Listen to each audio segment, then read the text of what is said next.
نحمده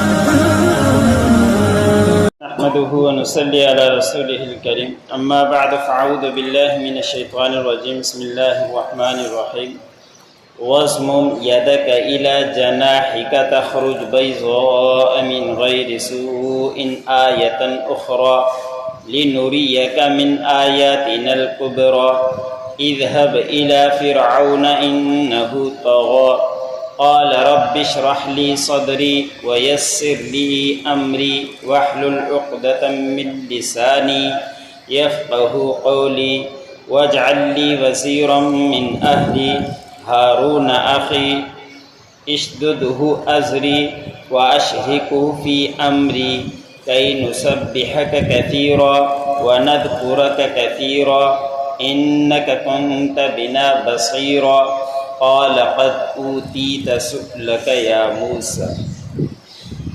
سورۃ طٰہٰ کا درس چل رہا ہے۔ اسی سورت کی آیت نمبر 22 سے لے کر 36 تک تلاوت کی گئی۔ گزشتہ آیتوں کے اندر تذکرہ تھا کہ حضرت موسیٰ علیہ السلام مدین سے نکلے اور مصر کی طرف جانے کے لیے، تو اللہ رب العزت نے پاک وادی طویٰ کے پاس وہاں پہنچے تو اللہ رب العزت نے وہاں نبوت سے نوازا۔ حضرت موسیٰ علیہ السلام سے اللہ رب العزت ہم کلام ہوئے۔ پھر اللہ رب العزت نے سوال کیا کہ آپ کے دائیں ہاتھ میں کیا ہے؟ تو حضرت موسیٰ علیہ السلام نے فرمایا تھا کہ لاٹھی ہے۔ تو اللہ رب العزت نے فرمایا کہ اس کو چھوڑیے۔ جب حضرت موسیٰ علیہ السلام نے چھوڑا تو وہ سانپ بن گیا۔ پھر اللہ رب العزت نے فرمایا کہ اس سے آپ خوف مت کھائیے، اس کو آپ پکڑیے، اس کو ہم اپنی اصل حالت پر لوٹا دیں گے، یہ دوبارہ عصا بن جائے گا۔ حضرت موسیٰ علیہ السلام نے ایسے ہی کیا۔ ایک نشانی اللہ رب العزت نے یہ دے دی، اور وہیں طویٰ کے پاس اللہ رب العزت نے دوسری نشانی دی۔ اللہ رب العزت نے فرمایا کہ آپ اپنے ہاتھ کو بغل کی طرف ڈالیے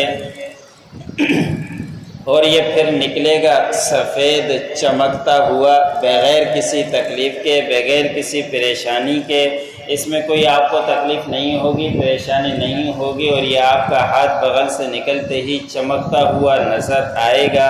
یہ ہم نے آپ کو دوسری نشانی دی ہے، اور یہ ہماری بہت اور نشانیاں ہیں، لیکن ہم نے ان میں سے بعض نشانیاں ہم آپ کو دی ہیں، دکھلائی ہیں۔ بس یہ دو نشانیاں لے جا کر آپ فرعون کے پاس جائیے، بے شک انہوں نے بڑی سرکشی کی ہے، ان کو جا کے یہ باتیں اس معجزے کے ذریعے بات سمجھائیں، ہو سکتا ہے کہ وہ راہ راست پر آ جائے۔ یہاں پہ مختصر اللہ رب العزت نے بیان فرمایا ہے۔ دوسری آیتوں کے اندر، قرآن پاک کے اندر حضرت موسیٰ علیہ السلام کے کافی قصے آئے ہیں، تو وہاں پہ اللہ رب العزت نے تفصیل بیان فرمائی ہے۔ یہاں تک اللہ رب العزت نے فرما دیا۔ پھر حضرت موسیٰ علیہ السلام نے سوال کیا کہ یا اللہ میرے سینے کو کھول دیجئے، کیونکہ کسی سرکش کے سامنے بات کرنا تھوڑا مشکل ہوتا ہے، اور ان کی بات سمجھ میں بھی آ جائے، اور میرے کوئی جھجھک بھی نہ ہو، میں صحیح طریقے سے اس سے بات کروں، میرے سینے کو کھول دیجئے۔ اللہ رب العزت نے حضور صلی اللہ علیہ وسلم کا بھی ایسے ہی سینہ کھول دیا تھا۔ الم نشرح لک صدرک، کیا ہم نے آپ کے سینے کو کھولا نہیں؟ یعنی کہ سینے کو صاف نہیں کیا۔ آپ ہر جگہ حق بات کہہ سکتے ہیں، آپ کو کوئی جھجھک نہیں۔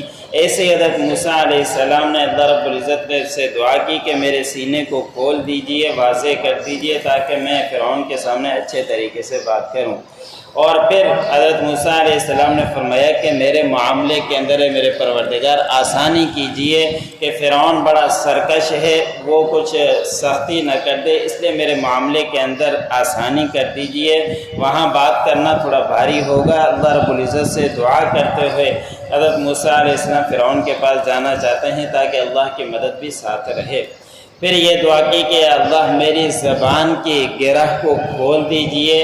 اب زبان کی گرہ کو کھول دیجئے، اس کا کیا مطلب؟ مفسرین نے لکھا ہے کہ حضرت موسیٰ علیہ السلام جب بات کرتے تھے تو ان کی زبان میں لچک تھی، بات کرنے میں تھوڑی سی آواز میں تبدیلی آ جایا کرتی تھی۔ وہ اس لیے کہ حضرت موسیٰ علیہ السلام جب چھوٹے تھے، فرعون کے گھر کے اندر پل رہے تھے، تو اس وقت حضرت موسیٰ علیہ السلام نے فرعون کی داڑھی سے پکڑ کر کھینچا تھا، تو فرعون نے کہا آسیہ سے کہ مجھے یہ بچہ کوئی معمولی بچہ نہیں لگ رہا، لگ یہی رہا ہے کہ آگے چل کر میری یہی حکومت سلطنت ختم کرے گا، اس کو قتل کر دو۔ آسیہ بیچ میں آ گئے، انہوں نے منع کیا کہ یہ معصوم ہے، بچہ ہے، اس کو کیا پتہ کہ یہ آپ اس طرح کی حرکتیں کرے گا، ناسمجھی کی وجہ سے بچہ ایسے ہی حرکتیں کیا کرتا ہے، اس لیے اس سے ہو گیا، اس کو آپ چھوڑ دیجئے۔ لیکن فرعون نہیں مانا، تو پھر آسیہ جن کو اللہ رب العزت نے آگے چل کر ایمانی نصیب کرنا تھا، تو اس وقت کہا کہ بچہ ہے، اس کو آزما لیتے ہیں، پتہ چلے گا کہ یہ سمجھ کی وجہ سے کیا ہے یا ناسمجھی کی وجہ سے۔ تو آسیہ نے کہا کہ 2 تخت پلیٹیں رکھتے ہیں سامنے، ایک کے اندر ہیرے جواہرات رکھتے ہیں، دوسرے کے اندر کوئلے رکھتے ہیں جلے ہوئے، دیکھتے ہیں کہ یہ بچہ کس سے اٹھاتا ہے، اگر سمجھدار ہے تو پھر سونے کو ہاتھ ڈالے گا، اگر نہ سمجھ ہے تو انگارے کے اندر ہاتھ ڈالے گا۔ تو انہوں نے فرعون کو یہ بات سمجھ آ گئی، اس نے ایسے ہی کیا۔ حضرت موسیٰ علیہ السلام، بعض روایتوں کے اندر آتا ہے، مفسرین نے لکھا ہے کہ حضرت جبرائیل علیہ السلام نے حضرت موسیٰ علیہ السلام کا ہاتھ اٹھا کر وہ انگارے کی طرف ڈالا، اور معصوم بچے کی حرکتیں ہوا کرتی ہے کہ جو چیز اٹھائی منہ کے اندر ڈال دی۔ حضرت موسیٰ علیہ السلام نے بھی یہی کیا، وہ انگارہ اٹھاتے ہی منہ کے اندر ڈال دیا، جس کی وجہ سے زبان کے اندر لکنت آ گئی تھی اور بولتے ہوئے تھوڑی مشقت ہوا کرتی تھی۔ تو اسی معصومی کی وجہ سے یہ جو زبان میں لکنت تھی، تو اللہ رب العزت سے دعا کی کہ اللہ اس میری زبان کی گرہ کو کھول دیجئے تاکہ میں صحیح طریقے سے بات کو سمجھا سکوں، اور میرے بات کے اندر سمجھنے میں بھی آسانی کیجئے تاکہ وہ میری بات کو سمجھ سکیں۔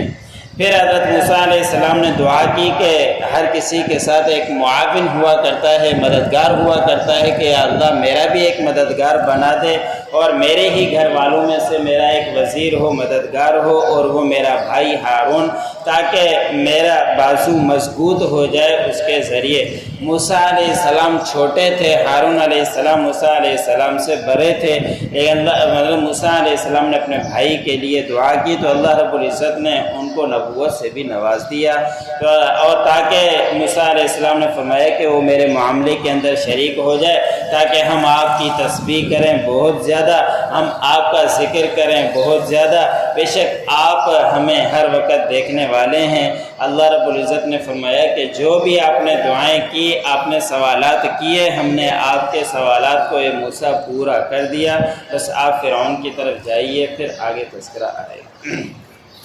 وَاضْمُمْ يَدَكَ إِلَى جَنَاحِكَ، آپ اپنے ہاتھ کو ملائیے بغل کی طرف، تخرج بيضاء من غیر سوء آیة أخرى، وہ نکلے گا سفید چمکتا ہوا بغیر کسی تکلیف کے، یہ دوسری نشانی ہے، لِنُرِيَّكَ مِنْ آیَاتِنَا الْكُبْرَى، تاکہ ہم آپ کو دکھائیں ہماری نشانیوں میں سے، بڑی نشانیوں میں سے بعض نشانیاں۔ اذهب الى فرعون انه طغى، جائیے فرعون کی طرف، بے شک اس نے بڑی سرکشی کی ہے۔ قال رب اشرح لي صدری، حضرت موسیٰ علیہ السلام نے فرمایا کہ میرے پروردگار میرے سینے کو کھول دیجئے، ویسر لی امری، اور میرے معاملے کے اندر آسانی کیجئے، واحلل عقدۃ من لسانی، اور میری زبان کی گرہ کو کھول دیجئے، یفقہوا قولی، تاکہ وہ میری بات کو سمجھ سکیں، واجعل لی وزیرا من اہلی، اور بنائیے میرے لیے مددگار وزیر میرے گھر والوں میں سے، ہارون اخی اشدد بہ ازری، ہارون میرا بھائی، تاکہ میرے بازو اس کے ساتھ مضبوط ہو جائے، واشرکہ فی امری، اور اس کو شریک کر دیجئے میرے معاملے کے اندر، کئی نسبحک کثیرا، تاکہ ہم آپ کی تسبیح بیان کریں بہت زیادہ، وَنَذْكُرَكَ كَثِيرًا، ہم آپ کا ذکر کریں بہت زیادہ، إِنَّكَ كُنْتَ بِنَا بَصِيرًا، بے شک آپ ہمیں دیکھنے والے ہیں۔ قَالَ قَدْ أُوتِيتَ سُؤْلَكَ يَا موسیٰ، اللہ رب العزت نے فرمایا کہ آپ کو دے دیے گئے آپ کے سوالات اے موسیٰ۔